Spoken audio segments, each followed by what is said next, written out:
Intrinsic value is what is the number that if you were all-knowing about the future and could predict all the cash a business would give you between now and Judgment Day, discounted at the proper discount rate, that number is what the intrinsic value of business is. In other words, the only reason for making an investment and laying out money now is to get more money later on, right? That's what investing is all about. When you look at a bond, assuming it's the United States government bond, it's very easy to tell how much you're going to get back.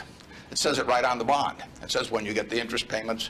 It says when you get the principal. It's very easy to figure out the value of a bond. It can change tomorrow if interest rates change. But the cash flows are printed on the bond. The cash flows aren't printed on a stock certificate. That's the job of the analyst, is to print out, change that stock certificate, which represents an interest in the business, and change that into a bond and say, this is what I think it's going to pay out in the future. When we buy some new machine for Shaw to make carpet, that's what we're thinking about, obviously, and you all learn that in business school. But it's the same thing for a big business.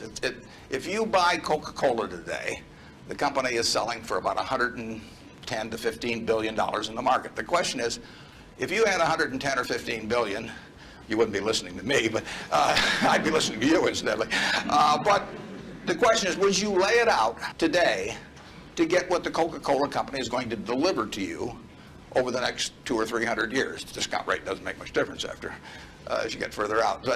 And that is a question of how much cash they're going to give you. It isn't a question about how many analysts are going to recommend it or what the volume in the stock is or what the chart looks like or anything. It's a question of how much cash it's going to give you. That's the only reason. It's true if you're buying a farm. It's true if you're buying an apartment house.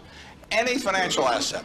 Oil in the ground, you're laying out cash now to get more cash back later on. And the question is how much are you going to get, when are you going to get it, and how sure are you? When I calculate intrinsic value of a business, when we buy businesses, and whether we're buying all of a business or a little piece of a business, I always think we're buying the whole business because that's my approach to it. I look at it and say, what will come out of this business and when? What you really like, of course, is them to be able to use the money they earn and earn higher returns on it as you go along. I mean, Berkshire has never distributed anything to its shareholders, but its ability to distribute goes up as the value of the businesses we own increases.